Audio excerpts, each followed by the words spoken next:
Assalamualaikum warahmatullahi wabarakatuh.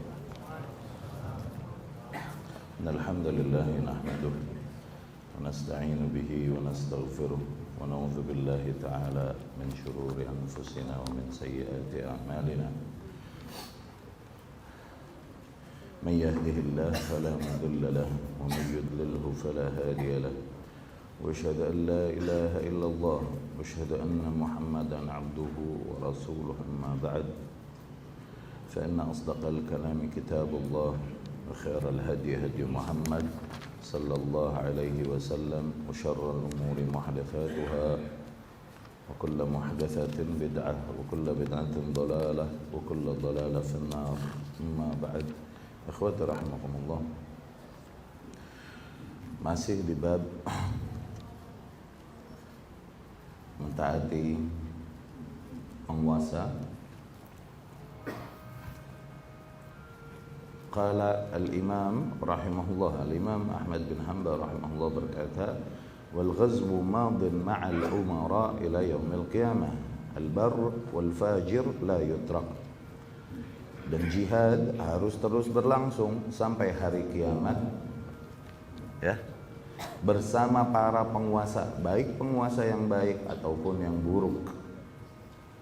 La yutrak, tidak boleh ditinggalkan. Ya, ini salah satu usul jihad yang ada di dalam akidah Ahlus Sunnah. Jihad bukanlah perkara, jihad dalam artian memerangi kufar bukanlah perkara yang dilakukan sporadis, dilakukan oleh individu-individu atau ormas-ormas tertentu. Enggak, harus di belakang penguasa, harus di belakang penguasa. Ini salah satu usul besar yang yukhalifuna fihi ahlul bid'ah wal ahwa wal zayf. Ini usul besar yang dimana para ahli bid'ah bertentangan dengan kita, nggak mau terima usul ini, ya. Wa qismatul fai'i wa iqamatul hududi ila al-a'immah madin. Demikian juga pembagian harta yang didapat dari peperangan, ya, atas setoran-setoran yang diberikan oleh negeri-negeri musuh. Pembagiannya itu harus oleh penguasa. Begitu juga mendirikan had. Had ini hukum-hukum fisik, yang hukum-hukum biasanya fisik atas jarimah, atas kasus-kasus kriminal tertentu, seperti had minum khamar, cambuk 50 kali gitu. Had zina, cambuk 100 kali. Tuh, hukum-hukum fisik yang diatur oleh syariah, ya. Kasus-kasus tertentu yang diatur hukum syariatnya, ada bentuk hukum fisiknya, ya, di dunia sebelum di akhirat. Itu harus juga ditentukan oleh para penguasa. Nggak boleh main hakim sendiri, persekusi dan lain-lain, ya. Itu ciri khas ahlul bid'ah, ya. Laisa li ahadin ayyat'an alaihim. Tidak boleh ada yang mengkritisi para penguasa di dalam kebijakannya dalam penerapan hal tersebut. Penguasa melihat apakah harus mendirikan hal itu, pembagian harta, bagaimana maslahat pembagian yang lebih tepat seperti apa. Tuh. Kemudian mendirikan mendirikan hudud. Mereka yang melihat apakah tepat saatnya didirikan hal tersebut. Nggak boleh ada yang menentang mereka, oppose mereka dalam hal tersebut. Sebagaimana Ali bin Abi Thalib radhiyallahu anhu, yang dia memiliki kewajiban untuk menerapkan had atas para pembunuh Utsman. Kewajiban Ali, dia seorang penguasa, tapi haknya untuk menunda hal tersebut, mempertimbangkan maslahat dan madarat yang ada. Tidak boleh seseorang memaksakan hal tersebut dan kemudian akhirnya mendirikan hal tersebut tanpa seizin Ali bin Abi Thalib dan lain-lain. Nah, terjadilah yang terjadi dikarenakan kekeliruan ijtihad demikian yang terjadi pada mereka radhiyallahu anhum. Awas, without due respect, dengan segala hormat kepada para sahabat, tidak mengurangi rasa hormat kita kepada mereka. Allah takdirkan kekeliruan itu di zaman awal ada terjadi dengan segala hikmahnya. Fungsinya untuk hikmah apa? Hikmah tasyri', hikmah, ya, penegasan pembentukan syariat. Kita yang zaman setelahnya ambil pelajaran dari apa yang telah terjadi di zaman terdahulu, ya, radhiyallahu anhum ajmain. Enggak boleh ada yang oppose them, enggak boleh ada yang menentang mereka dalam hal tersebut. Itu hak mereka untuk menentukannya, mendirikannya, atau menundanya, atau tidak melaksanakannya. Itu hak para penguasa. Wala yunazi'uhum, nggak boleh ada yang menentang penguasa dalam hal tersebut. Wa daf'u sadaqati ilaihim jaizatun nafidzatun. Demikian pun membayar sedekah melalui mereka, baik sedekah yang wajib yaitu zakat atau sedekah yang tatawwu melalui badan-badan penguasa, itu benar, sah, boleh. Tidaklah jadi batal hal tersebut, tidaklah menjadi hangus hal tersebut dikarenakan mungkin rakyat menilai mereka adalah penguasa yang buruk sehingga zakat yang dibayarkan melalui mereka akhirnya tidak sah. Enggak boleh begitu. Itu sah. Ya. Man dafa'aha ilaihim ajza'at anhu. Barang siapa yang membayar zakatnya melalui mereka, maka cukup. Dia telah memenuhi kewajiban zakatnya. Barran kan aw fajiran. Baik penguasa tersebut baik ataupun buruk. Wa salatul jum'ah khalfah, dan salat Jumat selalu di belakang penguasa. Tuh, ini sesuai dengan aturan penguasa. Wa khalfa man wallah, atau di belakang orang-orang yang diberikan kuasa oleh para penguasa. Tuh, jaizah baqiyah tammah rakaataini. Salat demikian benar, sempurna, 2 rakaat. Ya. Man a'adahuma fahuwa mubtadi'. Barang siapa yang menganggap salatnya batal dikarenakan mereka salat di belakang penguasa yang buruk misalnya, atau wali dari penguasa yang buruk, dan dia menganggap dengan itu salatnya batal, kemudian dia mengulang salatnya di rumah, maka dia mubtadi', dia seorang mubtadi', ahli bid'ah, tarik lil athar, dia seorang yang meninggalkan athar yang datang dari para sahabat radhiyallahu anhum. Mukhalif lis sunnah, dia seseorang yang menentang sunnah, berarti dengan mengulang salatnya kembali sah, udah di belakang penguasa. Laisa lahu min fadlil jum'ah syai'. Dengan itu justru dia sama sekali tidak mendapatkan keutamaan salat Jumat sama sekali. Idza lam yara as-salata khalfal a'immah, apabila dia tidak berpendapat keabsahan salat di belakang para penguasa, ya. Barruhum wa fajiruhum man kanu, siapapun mereka, yang baik ataupun yang buruk, fas sunnah, maka yang sesuai dengan sunnah. Nah, sunnah di sini al-aqidah as-sahihah. Al-aqidah as-sahihah. Yang sesuai dengan sunnah, bi an yusalliya ma'ahum rak'atain, agar kita salat bersama para penguasa atau siapapun yang diberikan kewenangan oleh mereka sebanyak 2 rakaat, benar, wa yadinu bi annaha tamah, dan meyakini bahwasanya salat itu sempurna. La yakun fi sadrika min dzalika syak, tidak boleh ada sedikit pun keraguan di hatimu tentang hal tersebut. Ya. Itu salat Jumat yang wajib, apalagi cuma salat sunnah, salat Id. Paham enggak?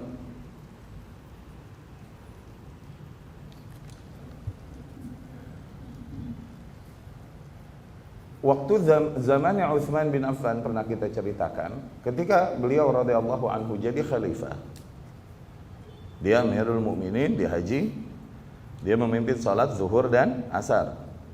Oke? Zuhur dan asar sunnahnya adalah sebagaimana dilakukan Rasul sallallahu alaihi wasallam, Abu Bakar, Umar, itu 2 rakaat qasran, qasar. Dari zaman dulu begitu kalau haji di Mina. Oke? Pas zamannya Utsman bin Affan radhiyallahu anhu, beliau radhiyallahu anhu salat tammah sempurna 4 rakaat. Tahaddatsan nasu fi, orang-orang jadi bahan omongan ono. Bahkan Abdullah bin Mas'ud radhiyallahu anhu pun berkata, "Shallaitu khalfa Rasulillah sallallahu alaihi wasallam wa Abu Bakar wa Umar." Aku salat di belakang Rasul sallallahu alaihi wasallam, Abu Bakar, Umar. Dan mereka salat qasran, mereka salat qasar. Zain.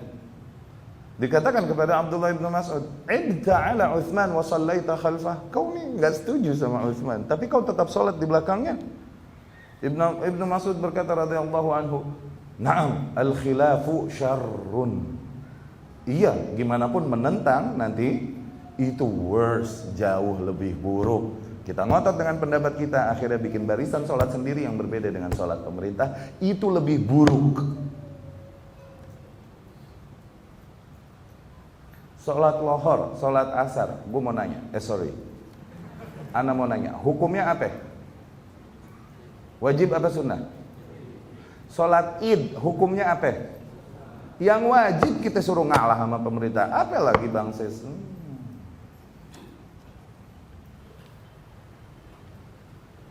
Lantai ngaco. Mana yang lebih utama? Wajib apa sunnah? Ibnu Mas'ud radhiyallahu anhu benar nggak pendapatnya?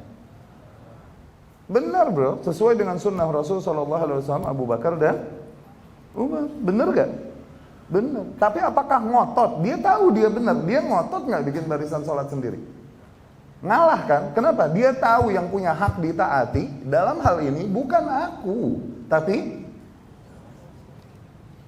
katakan menurutku ini salah, tapi bagaimanapun kemudian aku menentang dan bikin barisan sholat sendiri, itu lebih salah. No.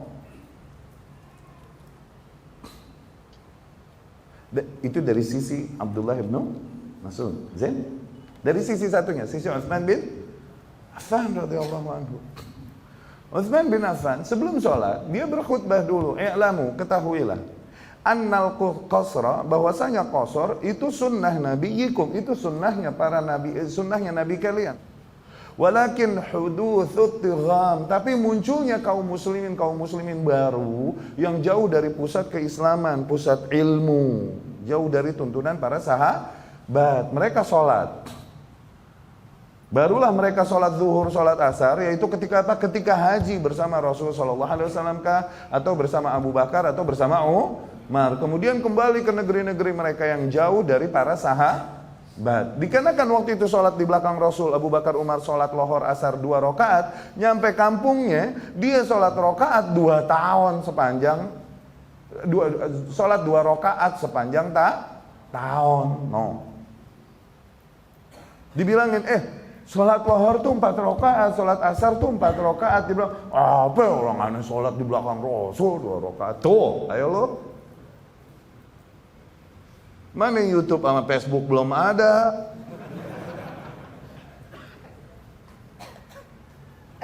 Hudutsut tigham tuh, penguasa memiliki pandangan yang lebih syumul daripada rakyat. Rakyat tuh cuma dengar apa yang mereka mau dengar, cuma lihat apa yang mau mereka lihat. Penguasa pandangannya lebih luas, lebih jauh. Kadang iya, mungkin logik mereka kita nggak dapat. Cuman kewajiban kita untuk taati mereka, bukan oppose mereka. Awas. Tapi kan katanya sholat id ini harus sesuai dengan Arafah, waktunya ini itu. Iya. Abdullah bin Mas'ud bener nggak tuh? Dalilnya bener nggak? Ngikutin Rasul, Abu Bakar, Umar bener nggak? Bukan ijtihadiyah lagi, bener itu. Tapi gimana pun yang lebih punya hak untuk ditaati siapa?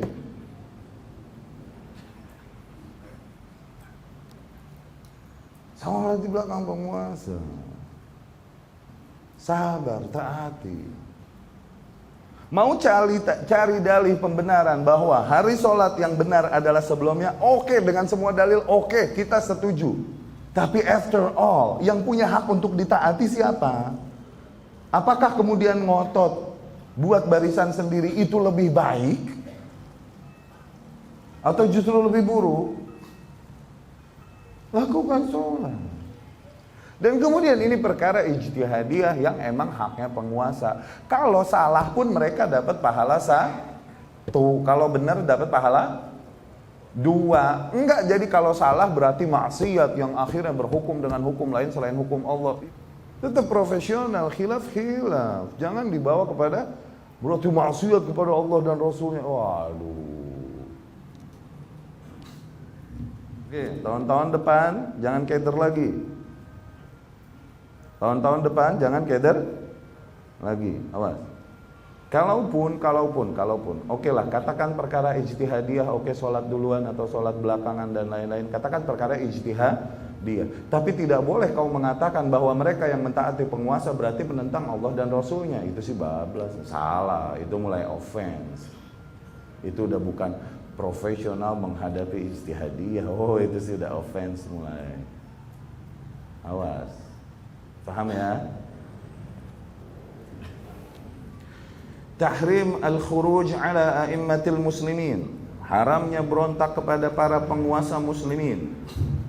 Wa man kharaja ala imamin min a'immatil muslimin, dan barang siapa yang berontak kepada penguasa di antara penguasa-penguasa kaum muslimin, kana an-nasu ijtama'u alaihi, yang telah disepakati oleh manusia kepemimpinannya, wa aqarru lahu bil khilafah, dan telah ditetapkan kursi kuasa atasnya, bi ayyi wajhin kan, dengan cara apapun, bil ridha atau bil ghalabah, dengan cara apapun dia meraih tampuk kekuasaan tersebut, dengan keridhaan rakyat atau dengan kudeta.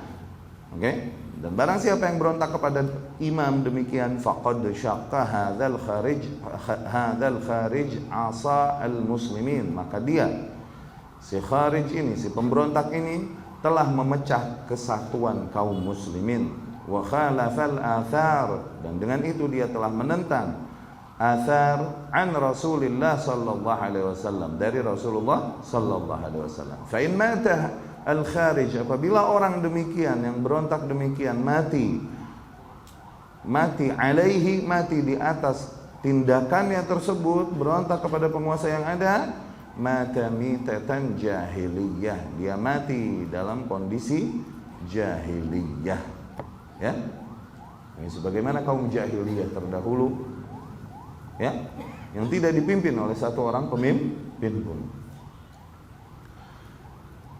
Syekh Rabi' hafizahullah berkata, sebagaimana di hadis Ibnu Umar radhiyallahu anhu, man mata wa laysa fi unuqihi bai'atun mata mitatan jahiliyah, barang siapa yang mati dan tidak ada bai'at di atas lehernya, oke, yakni di atasnya dia mati dalam keadaan berontak, maka mata mitah jahiliyah, dia mati dalam kondisi jahiliyah. Riwayat Imam Muslim. Kemudian juga Rasul sallallahu alaihi wasallam bersabda, man kharaja minat ta'ah wa mat, dan barang siapa yang berontak dari ketaatan kepada penguasa, mat, kemudian dia mati, mata mitah jahiliyah, dia mati dalam kondisi bangkai jahiliyah. Qala Syekh hafizahullah, Syekh hafizahullah berkata, fala yajuzu al-khuruj, maka tidak boleh berontak. Wa qala hadza fi khilafah Yazid, sesungguhnya Abdullah bin Umar meriwayatkan hadis ini pada masa khilafah Yazid.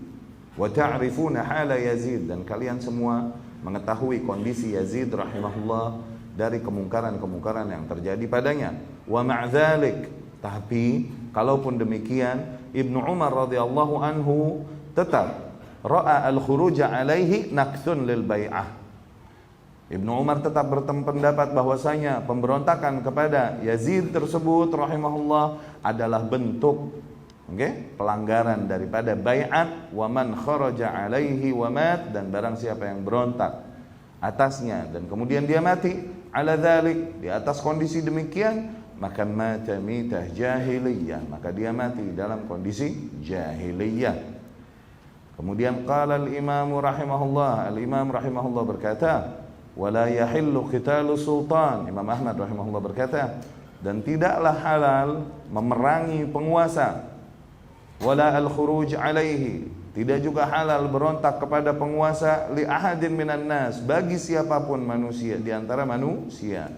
Faman fa'ala dzalik, dan barang siapa yang melakukan itu, fahuwa mubtadi'un, maka fix dia seorang mubtadi' ala ghairi sunnah wa tariq, dia di atas jalan lain selain jalan sunnah Rasul sallallahu alaihi wasallam, selain jalan yang hak. Qala Syekh hafizahullah, Syekh Rabi' hafizahullah berkata, li'anna al-khuruj alaihi mukhalifun lin-nusus ats-tsabitah 'anil Nabi sallallahu alaihi wasallam, dikarenakan pemberontakan kepada penguasa itu jelas bertentangan dengan nas-nas yang tegas datang dari Nabi sallallahu alaihi wasallam. Mukhalifun li aslin 'azimin min usuli ahli sunnah, bertentangan dengan pondasi besar di antara pondasi-pondasi ahlus sunnah wal jamaah. Hatta law kan kafiran, kalaupun penguasa tersebut kafir, la takhruj alaihi, janganlah kau berontak atasnya, illa idza kana hunaka qudrah, kecuali apabila terdapat kemampuan padamu untuk melakukan hal tersebut, uddah, persiapan dan lain-lain. Kalaupun sampai titik kafir. Dikarenakan apa? Keburukan yang lebih besar dengan berontak nanti. Kalaupun sampai titik kafir, maka yang dianjurkan adalah tetap bersabar, dengar, taati. Wa hunaka maslahah rajihah.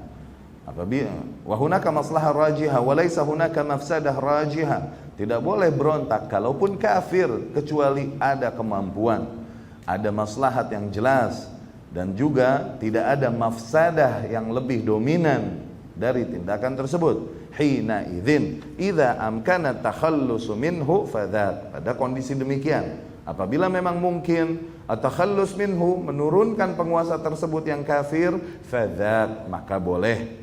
Wa illa, dan apabila tidak demikian, fal aslu as-sabr, maka yang utama adalah untuk bersabar. Apakah dengan menurunkan penguasa tersebut kemudian kita bisa mendatangkan yang lebih baik demi maslahat umat atau tidak? Gitu. Apakah kemudian dengan menurunkan penguasa tersebut akhirnya terjadi perseteruan di antara kaum muslimin untuk memperebutkan porsi selanjutnya, atau mereka telah sepakat kepada satu orang? Ayo. Udah sepakat belum? Jangan-jangan setelah menurunkan yang ada justru menjadi fitnah, yaitu apa? Kelompok-kelompok yang ada bertikai untuk memperebutkan kursi selanjutnya. Tuh, akhirnya mafsadah lebih besar terjadi daripada mafsadah yang ada di bawah kuasa yang sebelumnya tersebut. Lihat bijaknya syariat Islam, ya.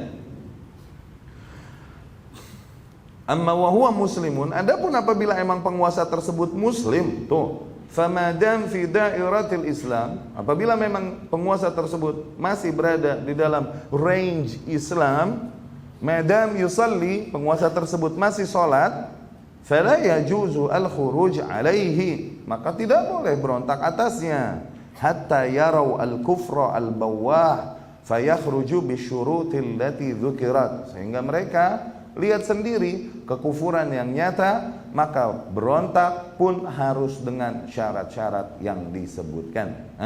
Syarat-syarat berontak kepada penguasa nih, dari hadis Rasul sallallahu alaihi wasallam, illa antarau kufran bawahan alaika fiha minallahi burhan, kecuali apabila kau melihat kekufuran yang nyata, yang jelas ada keterangan kau miliki tentang hal tersebut dari Allah Subhanahu wa ta'ala. Tuh, dari itu. Maka syarat-syarat yang pertama, melihat. Melihat, awas, bukan mendengar kabar yang beredar. Kau melihat beneran. Awas, bukan berita yang mengkabarkan kepadamu.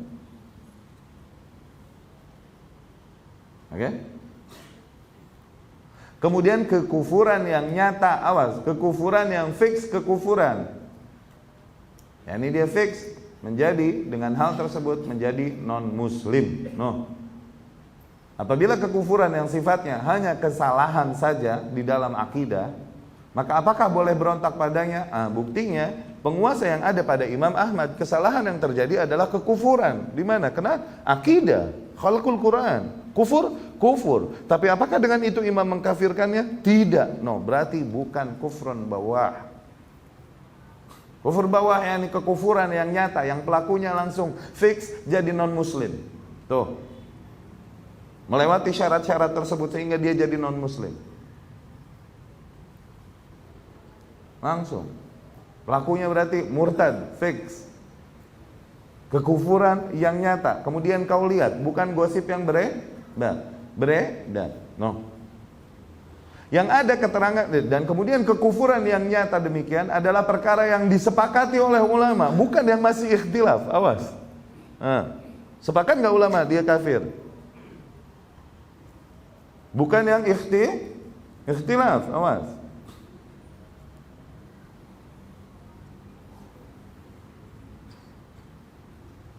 Ada keterangan yang nyata dari Allah Subhanahu wa ta'ala padamu, tuh. Terdapat dalil-dalil yang menegaskan bahwa hal tersebut kufur. Itu syarat-syarat awal. Dan kemudian syarat lagi yang terakhir, yaitu apa? Al-istita'ah wal uddah. Kemampuan dan persiapan.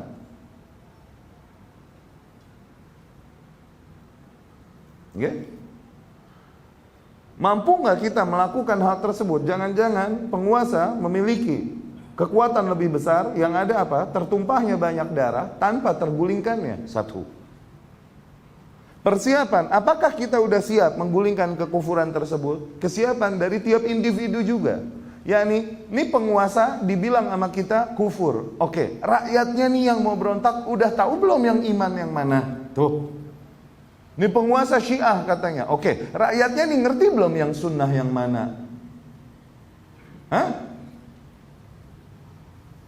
Iya kan? Ini penguasa katanya menghina Al-Quran. Oke, rakyatnya rajinnya ini baca Quran udah, atau tebel debu Qurannya sesenti di rumahnya. Punya kesiapan nggak? Ada kesiapan nggak? Kemudian apakah rakyat sepakat untuk menaikkan si fulan setelah menjatuhkan fulan, atau masih setiap kelompok punya jago lagi masing-masing? No, akhirnya setelah menjatuhkan yang ada, kemudian apa yang terjadi? Pertikaian. Dan setiap kelompok teriak Allahu Akbar, Allahu Akbar, Allahu Akbar sambil bunuh-bunuhin yang lain. Tuh.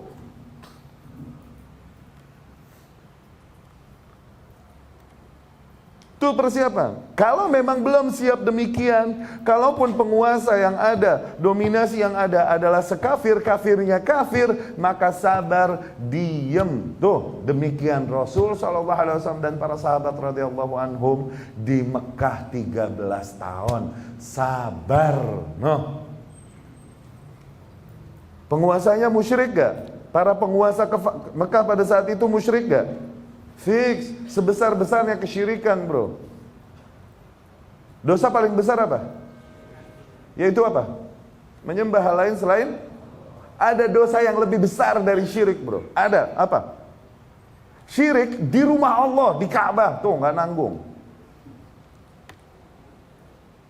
Di Borobudur, di Prambanan, kayak jauh ya. Naik pesawat juga 9 jam. Ke rumah Allah yang onoma. Tapi salah tetap. Disembah Tuhan lain selain Allah. Jumlah Tuhan tersebut ada 360-an lagi. Sesuai jumlah hari di dalam 1 tahun. Tapi Rasul berontak. Mengambil alih dominasi yang ada pada masyarakat tersebut. Atau bersabar. Justru memperkuat persiapan. Yaitu apa? Tauhid dulu benerin, ittiba dulu, akidah dulu benerin. Jangan ente teriak penguasa musyrik kafir, tapi ente nggak tahu akidah sahih yang mana. Awas, persiapannya kelar belum? Kalau tidak demikian, maka gimana yang wajib? Yang wajib adalah mengikuti contoh yang datang dari Rasul dan para sahabat radhiyallahu anhum. Sabar kalaupun disiksa, sabar kalaupun ditindas. Demikian Rasul dan para sahabat di fatrah Makkah. Bukan berontak. Ilmiah nggak kalau begini? Ilmiah nggak coba? Mana yang lebih sesuai dengan contoh praktis yang datang dari Rasulullah SAW, yang mereka kumandangkan, atau apa yang Ahlus Sunnah sampaikan di dalam kitab-kitab akidah Ahlus Sunnah? Mana coba? Mana yang lebih ilmiah? Yang mereka kumandangkan dengan seruan-seruan mereka, dengan apa, dengan yel-yel dan jargon-jargon perjuangan mereka, oke? Tokoh-tokoh mereka yang dari sejenis mereka. Mana yang lebih dekat kepada hak? Hah? Zain?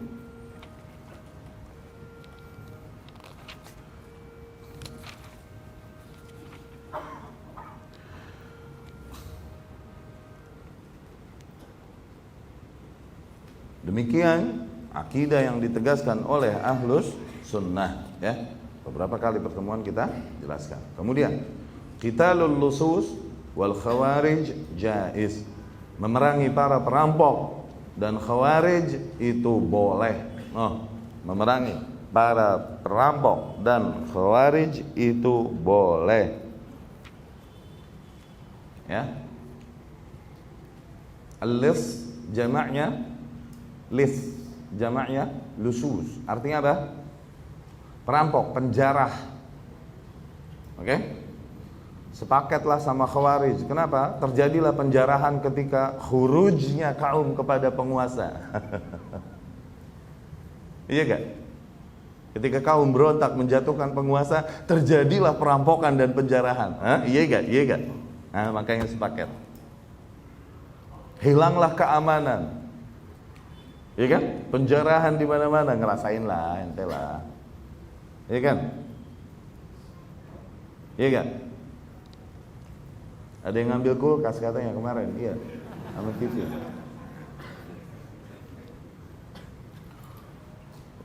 Ada yang nanya, Ustadz, waktu penjarahan, waktu itu aneh sempat ngambil gabin, Ustadz.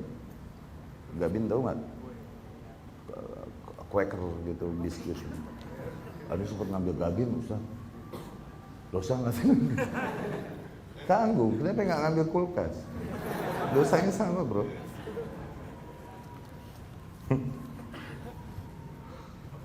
Tobat, jangan. Kalaupun cuma sendal jepit yang kau embat, tobat, ya. Wa qitalul lusus wal khawarij jaiz, dan memerangi para perampok dan khawarij, para pemberontak, jaiz, boleh. Idza aradu lirrajul, apabila dia mendatangi seseorang, mengancam fi nafsi, mengancam jiwanya, wa mali, hartanya, falahu, maka orang tersebut ia boleh yuqatil an nafsi, dia boleh berperang membela dirinya, wa mali, dan membela hartanya, wa yadfa'u anha bikulli ma yaqdir, dan menjaga dirinya dari perampok atau dari khawarij tersebut dengan segala kemampuannya.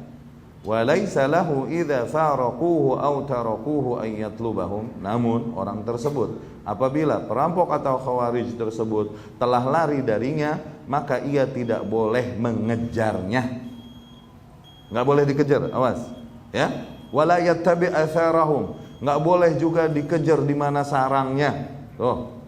Laisa li ahadin illa al-imam aw wulatil muslimin. Hal tersebut tidak diperbolehkan kecuali kepada imam dan para penguasa kaum muslimin.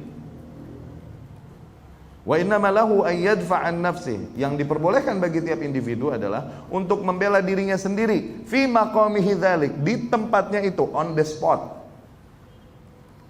Wa yanwi bi juhdihi alla yaqtula ahadan. Dia sebisa mungkin kalau bisa jangan sampai membunuh seorang pun dalam rangka membela dirinya. Fa in mata ala yadayhi, tapi kalau ternyata ini perampok atau khawarij mati di tangannya dalam proses pembelaan dirinya, fi daf'ihin an nafsi fil ma'rakah, fa ab'adallahu al-maqtul, maka Allah akan menjauhkan si yang terbunuh tersebut, yakni dari rahmatnya. Yani semoga yang terbunuh ini di neraka. Yang terbunuh ini si khawarij, si rampok, dia terbunuh dalam keadaan praktek demikian, terbunuh oleh seseorang yang membela dirinya menghadapinya, maka dia di neraka.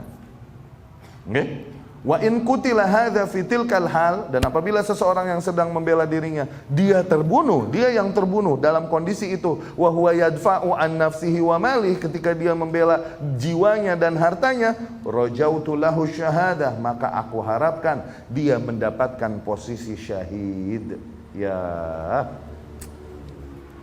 kama jaa fi al-ahadits wa jami'il athar fi hadza, sebagaimana datang keterangan tersebut di dalam banyak hadis dan keseluruhan riwayat-riwayat di dalam bab ini. Innama umira biqitalih, sesungguhnya diperintahkan kita untuk memerangi mereka, khawarij dan para perampok, yakni rakyat nih, individu kita. Diperintahkan kita untuk memerangi mereka, walam yu'mar biqatlih, kita tidak diperintahkan untuk bunuh mereka dari awal. Awas, individu, ya, bukan penguasa. Walat tiba'ih, tidak juga kita diperintahkan untuk mengekor mereka, mengikuti mereka. Wala yujizu alaihi in suri', dan tidak boleh juga kita menghabisi nyawanya apabila dia sudah kelojotan. Suri', yakni kelojotan. Udah mau mati nih, di dalam pertarungannya dengan kita yang membela diri, dia udah jatuh, mau mati nih, ya enggak? Ya, kena elbow nih, pang. Ya enggak? Ya, elbow lu nih. Pelojotan dia. Boleh gak kita matiin? Nggak boleh. Kan jarihan, dia udah terluka parah, boleh dihabisin? Nggak boleh. Wa in akhadhahu asiran falaisa lahu ayyaqtulah. Kalaupun dia mesti menahannya, menangkapnya, mengikatnya, ditahan, dia tidak boleh membunuhnya. Wala yuqim alaihil had, dia tidak boleh mendirikan had atasnya. Dia telah membunuh yang lain. Kalau gitu aku bunuh engkau karena kau. Nggak boleh. Had hanya penguasa. Walakin yarfa amrohu ila man wallahu Allah. Tapi yang harus yang dilakukan adalah menyerahkannya kepada yang berkuasa, yang Allah jadikan penguasa, fayahkumu fihi, sehingga penguasa yang menghukuminya nanti. Tuh. Nanti ada bagaimana menyikapi rampok, menyikapi khawarij, ada hukum bagaimana untuk penguasa, ada hukum bagaimana untuk rakyat. Ini yang akan kita bahas setelah salat Isya insyaallah. Baik. Kita dengarkan dulu adzan Isya, kemudian kita dirikan salat Isya. Aqimus shalah.